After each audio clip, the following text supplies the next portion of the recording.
Estás escuchando Tesoros de mi Territorio, un podcast del Museo Regional de Aysén.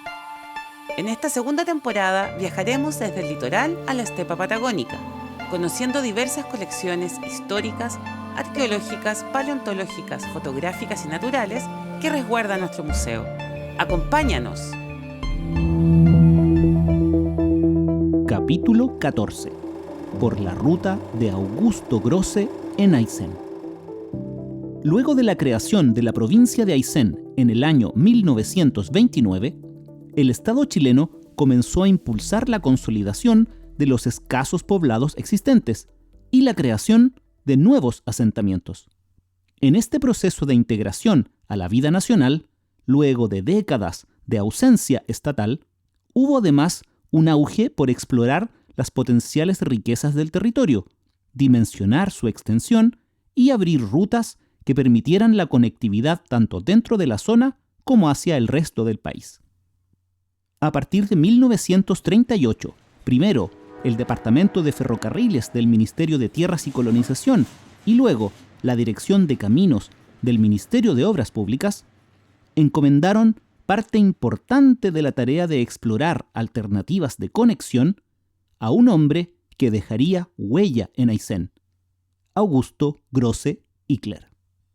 Augusto Grosse se trasladó desde Alemania a Chile el año 1930, específicamente a la provincia del Maipo, para especializarse en agricultura. Eran tiempos difíciles en Alemania. Las secuelas de la Primera Guerra Mundial, una posible nueva guerra y las pocas posibilidades laborales en su ciudad natal, relacionada principalmente con la industria minera, reafirmaron la decisión de emigrar. Pero su vida en la zona central de Chile no duró mucho. En 1932 conoció a Max Junge, un compatriota que lo invitó a participar de una exploración de reconocimiento del Valle del Río Cisnes. Luego de esa experiencia, en 1935, Augusto se unió al proyecto de colonización en Puyuhuapi, que llevaba adelante un grupo originario de jóvenes de Rosbach, en la actual Alemania. Pero el joven Grosse sabía que su estadía allí sería breve. Lo que quería para su vida era la exploración. Por eso aceptó la oferta desde el Estado, con la misión de buscar una salida al mar desde el lago General Carrera, a través del Valle del Río Exploradores. Su trabajo como funcionario público se extendió por 30 años ininterrumpidos, hasta 1965, y hoy resulta sin duda un personaje entrañable en la historia de Aysén. Gracias a su rigurosidad, podemos conocer el día a día de sus diversas exploraciones, descritas en los informes técnicos que desarrolló para el Ministerio de Obras Públicas, pero también en múltiples publicaciones que realizó a lo largo de su vida y que sintetizan sus años de trabajo. Conversamos con Hans Grosse, hijo de Augusto, sobre las características de las exploraciones que llevó adelante su padre, su decisión de aceptar un trabajo tan exigente, marcado por las posibilidades técnicas de la época y las características del territorio aysenino. Hans lo relata así. Fue un entusiasmo especial. También él era probablemente uno de los muy pocos dispuestos a realizar expediciones de ese nivel, porque imagínate, en esa época las mochilas eran sacos con unos lazos, no existía la mochila North Face o las mochilas más cómodas o pitucas, digamos, que tú puedes comprar ahí en el mismo Coyhai, que es cierto que son, además que yo también las uso, porque obviamente nadie va a andar con esas cosas tan incómodas que él usaba. Pero eso era lo que había en esa época. Los zapatos muchas veces eran mocasines, mocasines hechos con cuero, que probablemente eran bastante cómodos para caminar en el bosque. Pero nada que ver con el equipamiento para el agua. Es decir, simplemente se mojaban y en la noche había que secar la ropa en la fogata y dormir en una carpa bastante rústica también. Bueno, eran pocos los que estaban dispuestos a enfrentar la vida de esa manera y había que tener también una salud compatible con eso. Salud y fuerza, pero sobre todo fuerza de voluntad, más allá de la capacidad física. Terminaba el día y él todos los días escribía en su diario lo que habían recorrido, lo que habían medido, es decir, la cosa técnica, la cosa vivida con su grupo. Y cuando uno está cansado, después de un día se mojó, estuvo macheteando todo el día, además acarreando, no sé, una mochila de 30 kilos, a veces más, porque había que llevar la comida para el mes completo o los 2 meses que estaban andando. Es decir, eso no era fácil. Entonces sí se requería de mucha fuerza de voluntad para además en la noche al lado de la fogata, estar escribiendo, describiendo, digamos, lo que había transcurrido durante el día. Yo siempre admiré mucho esa enorme fuerza de voluntad que él tenía. Es decir, para él la impronta era primero tus obligaciones y después tus hobbies o las vacaciones, qué sé yo. Y las obligaciones era una cosa muy alemana de la época, ¿no? Y esa impronta la tuvo hasta el día de su muerte. Y claro, la transmitía, y la verdad es que me sirvió mucho que me transmitiera ese tipo de valores o ese tipo de disciplina. Porque en la vida es bueno saber apretar los dientes y salir adelante en situaciones difíciles. Y eso hay que aprenderlo. Y él sí sabía de eso, por Dios que sabía hacerlo, sí. Es relevante la reflexión que nos entrega Hans, relacionada con esta aparente contradicción entre el sacrificio y la satisfacción, como parte sustancial del desafío explorador. La importancia de también disfrutar con el rigor de la labor. En este caso, el goce que para Augusto Grosse significaba alcanzar los lugares más recónditos. Dijimos delante que esto era una época de mucho sacrificio, eso es verdad. Pero también sacrificios que tenían compensaciones, porque como a él le gustaba esto, como a él le gustaba estar en un campamento, mirar la naturaleza, coleccionar plantas, subir una cumbre por primera vez, mirar el paisaje, descubrir, eso para él era una fascinación. Entonces, por un lado está este sacrificio, pero no hay que ver el sacrificio como una cosa única, sino que era un sacrificio acompañado también de muchas satisfacciones. Gozar de escuchar el canto del pájaro, el gozar de ver huemules y filmarlos, prácticamente descubrirlos y durante digamos, muchos años la única filmación que existió de huemules y las fotos eran las de mi papá durante mucho tiempo. Ahora están en todos lados, afortunadamente, y la población ha aumentado, pero en esa época no era así. Una de las particularidades en las exploraciones de Augusto Grosse es que las desarrolló ya desde la década de 1940, acompañado de una cámara filmadora con cinta a color. Conversamos con Hans sobre la incorporación de este tipo de registro visual en las exploraciones de su padre. A él le entusiasmaba y también era parte de la tarea de documentar lo que él estaba haciendo. Si se Obras Públicas lo enviaba a una expedición, bueno, no era suficiente con la descripción, sino que eso se documentaba a través de fotografías y él agregó el tema de la filmación. En esa época se filmaba, no se grababa.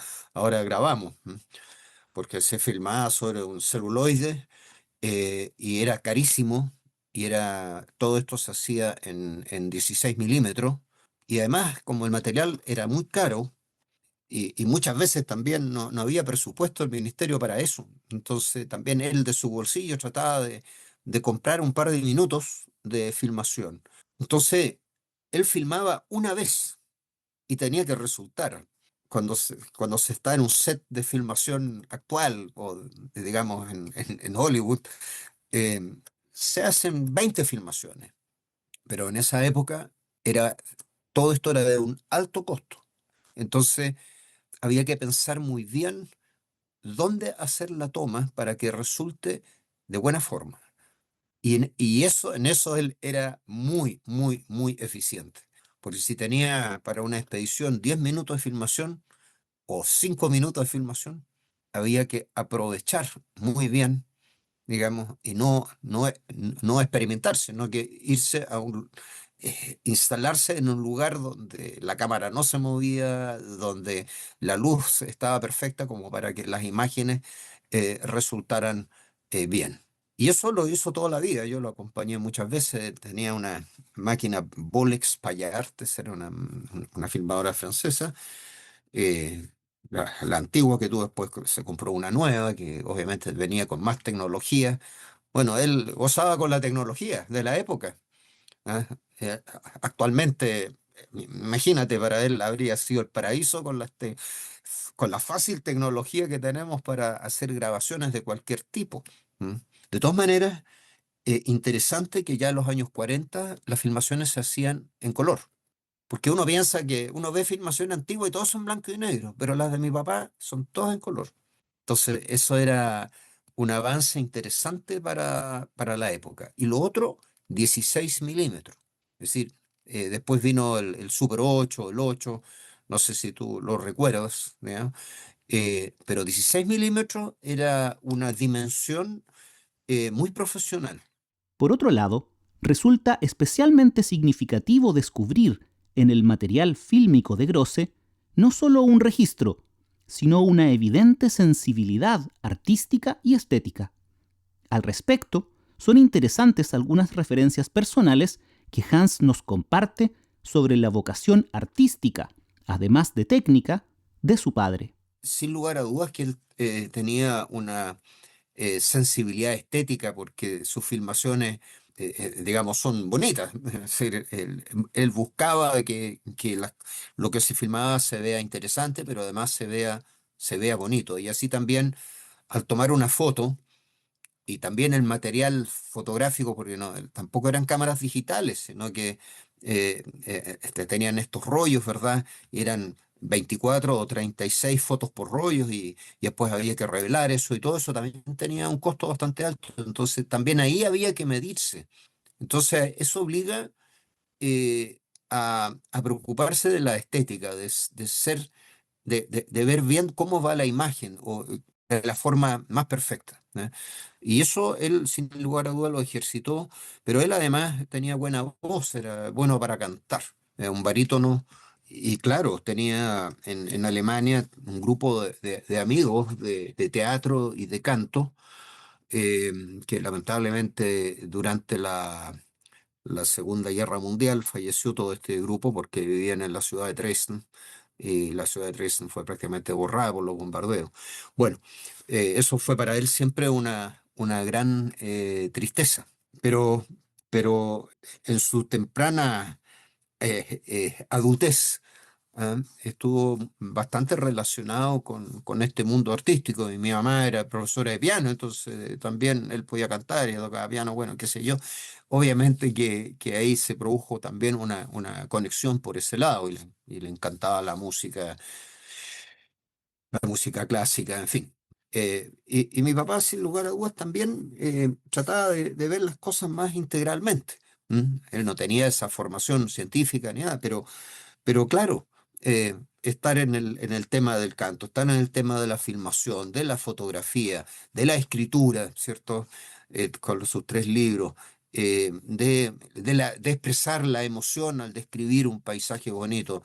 Es decir, claro, también está en esta cosa de captar integralmente lo que los rodeaba. Ujú. El año 2017, Hans Grosse y su familia donaron al Museo Regional de Aysén las cintas de película en formato 16 milímetros a color que Augusto Grosse filmó en sus viajes. Se trata de 80 películas que registran desde Tierra del Fuego al desierto de Atacama, pues como funcionario de obras públicas, Augusto Grosse estuvo en comisión de servicio en distintos lugares de nuestro país. Respecto de la región de Aysén, existen 15 películas que registran sus expediciones entre las décadas de 1940 y 1950 principalmente.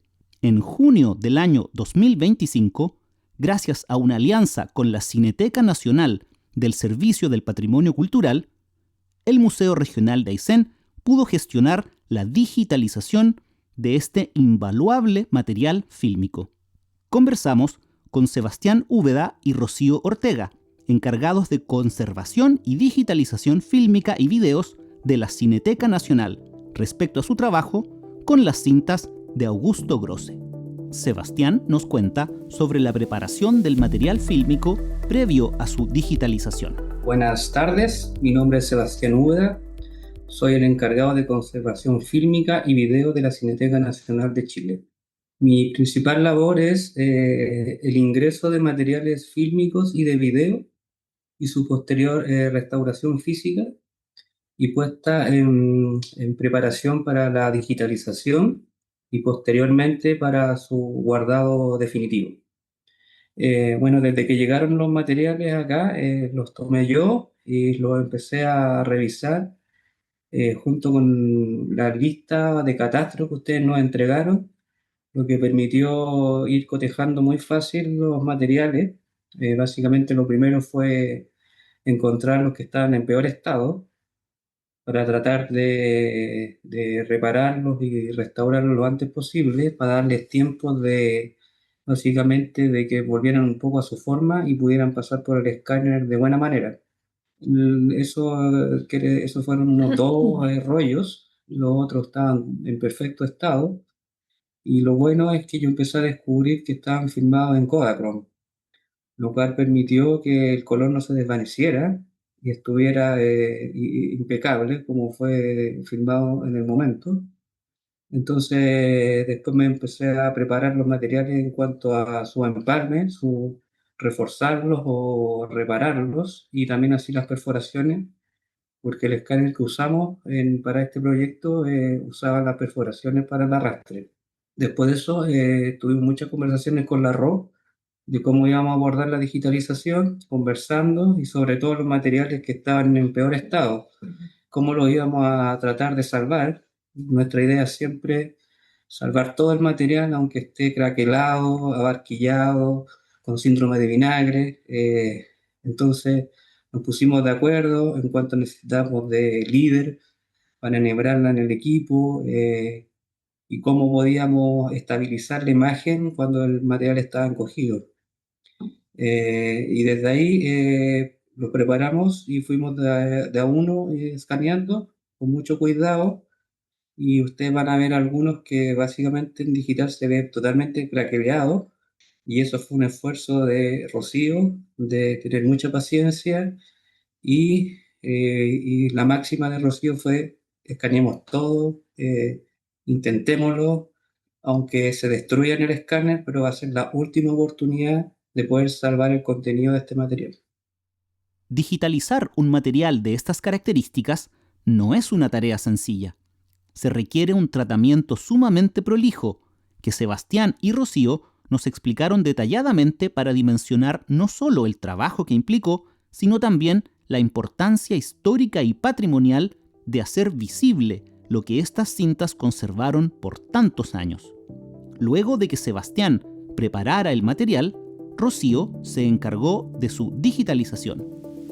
Bueno, sí, yo soy Rocío Ortega y soy encargada de digitalización fílmica y de video acá en la Cineteca. Y bueno, básicamente mis labores, claro, son después de que Sebastián trabaje los materiales, llegan a mí, y así yo realizo el proceso de digitalización de estas películas o de cintas de video en el caso que se requiera, usando escáneres y así poder llevarlas a lo digital. Es muy como lo dice Sebastián. Sebastián me cuenta en qué estado llegan los archivos. Yo muchas veces vengo aquí al laboratorio eh, fílmico a mirarlos también, porque todo eso lo tengo que tener en consideración para posteriormente evaluar en qué tipo de escáner se puede, dependiendo si es que se puede más de uno, y las medidas que habría que tomar para digitalizar el material, porque cada material es distinto y algunos pueden estar en mejor o peor estado. Y para el caso que cuenta Sebastián sobre el material que estaba muy, muy craquelado, muy abarquillado, presentó una dificultad muy grande y yo creo que fue muy desafiante porque efectivamente era pasarlo por el escáner y iba a ser su última posibilidad de que se pudiese ver. Entonces, bueno, preparé el escáner bien y también gracias a Sebastián que también había preparado bien la película, como contaba. Y en la máquina, el escáner que utilizamos para la digitalización de esta película, tuve que ir regulando mucho la velocidad para pasarlo lo más lenta posible y poder ir cada fotograma, poder irlo ajustando para que se pudiese detectar y pudiese digitalizarse, digamos. Entonces, claro, era muy difícil porque al pasar por el escáner se desprendía, o sea, y era eso y no se podía volver atrás en la digitalización. Entonces, en ese sentido era súper desafiante porque sabía que era o esa vez o ya era. Y nada, eso fue como, claro, como un desafío muy grande, pero los resultados fue muy emocionante también cuando se podía ver imagen, porque yo pensaba en un momento que quizás, no sé, que se iba a desprender antes, que no se podía ver, y era muy difícil enfocar también, porque estaba tan abarquillado y todo, que todo lo tenía que ir haciendo en el momento, como moviendo las perillas, pero cuando no sé, vimos que se podía efectivamente obtener algo de imagen, aunque sea en el estado que estaba, porque estaba completamente agrietado, no sé, me pareció emocionante porque las imágenes eran muy bonitas. Yo creo que valía mucho la pena que se digitalizaran. Y nada, fue interesante, fue súper interesante el proceso de la digitalización para ese material. Nuestros entrevistados destacaron, además, la importancia de investigar al autor de los videos y el proceso de registro. Elementos como la reproducción del color fueron un enorme desafío al digitalizar. Cuando ustedes se contactaron, inmediatamente empezó una investigación. Entonces yo busqué quién era Augusto Grosse, no sabía quién era, y llegué a su biografía y por supuesto lo que acabas de contar de que él fue contratado por el MOB para este trabajo, y también encontré algo que ya estaba digitalizado, que está en YouTube, y entonces también nos sirve de referencia, y así nos fuimos haciendo la idea de qué es lo que iba a llegar, pues. Y en ese sentido es un trabajo que hacemos siempre, un arroz, de investigar de lo que vamos a hacer primero. Porque, por ejemplo, un material color, tenemos que saber cómo se filmaba en esa época y qué colores, tendencias tenía esa película, para después que RAW haga una corrección y una captura de la imagen lo más parecido al material fílmico. Sí, yo quisiera agregar sobre lo que, claro, que yo aquí también, después de que el SEA recibe los materiales y los podemos mirar y todo, también respecto al color, por ejemplo, eh, fue impresionante ver cómo se digitalizaba ese material y los colores que se podían ver en el proceso de digitalización. Y también, claro, es curioso porque en esa época también, como decía el Seba, dependiendo del tipo de la película, dependiendo de la luz, de la cámara, de muchas cosas, los colores se podían obtener de diferentes maneras. Entonces, la idea también en la digitalización era poder como dejar que estos colores se vieran así como, no sé, de la manera que también uno pensaría que podría ser, pero de la mejor forma posible, que se equilibraran bien los colores y todo ese tipo de cosas que hay que tener en consideración. Por eso también cuando hay referencias de digitalizaciones previas u otras referencias que se puedan obtener, también es bueno porque así uno puede como comparar también cómo son los colores en cierta digitalización, cómo son de otras, y hacer como un pequeño sí, revisión sobre cómo hacer esto también. El trabajo desarrollado por la Cineteca Nacional permitió la recuperación de todas las imágenes referidas a Aysén en la colección fílmica Augusto Grosse. Este material posee un enorme valor patrimonial. le pedimos a Sebastián que nos cuente acerca de la forma de grabar de Augusto Grosse. Lo que se puede deducir del material cómo filmaba Augusto Grosse es, yo creo que también vi un poco de imágenes donde habían unos camarógrafos. Ahí se ven que están con una cámara de 16 milímetros, con material reversible, Kodachrome. Creo que ahí hay una elección especial para tratar de capturar la naturaleza y los colores de ella lo mejor posible. Creo que hay una elección de la estética, porque podría haber filmado en blanco y negro, o podría haber filmado en un Kodak tricapa Eastman Kodak, lo cual es de mala calidad. En cambio, lo que tenemos es un material que tiene colores brillantes y se ve en el esplendor del sur de Chile. Y básicamente yo creo que filmaba unos 3 minutos, que es lo que le permitía a la cámara, o tal vez 6, pero no más que eso, y después le iba uniendo estos pedacitos y armando su narrativa que le permitía poder proyectar esto a un público e ir comentando sobre las imágenes, su trabajo como naturalista, como funcionario del Ministerio de Obras Públicas en función de los caminos y de los trazados que él está desarrollando. Una vez recepcionada la digitalización, ante el equipo del museo aparecieron nítidamente los paisajes que se transformaron en las escenas preferidas de Augusto Grosse. Familias pobladoras que conoció en sus viajes. Actividades desarrolladas en el litoral, como la extracción de mariscos a cargo de buzos con escafandra. El antiguo hotel en Ofqui. El intendente Luis Marchand cruzando el lago General Carrera desde Puerto Ibáñez a Chile Chico. El mismo Grosse junto a su equipo remontando el río Huemules, entre tantas otras maravillosas imágenes. Aparece en el registro un Aysén previo a la construcción de la carretera austral, obra que sería la conclusión de la visión y trabajo de exploración iniciado por Grosse. Esta mirada fue plasmada por él en informes técnicos, algunos de aquellos originales se conservan en el museo, así como en artículos publicados en la revista Trapananda y en sus 3 libros, Visión de Aysén, publicado en 1955 y reeditado en 1974, Visión histórica y colonización de la Patagonia Occidental, publicado en 1986, y Expediciones en la Patagonia Occidental hacia la carretera austral, publicado en 1990. Observar a través de la cámara de Grosse es viajar a un Aysén que ya no existe, pero que conserva legados de exploración y de desarrollos posibles.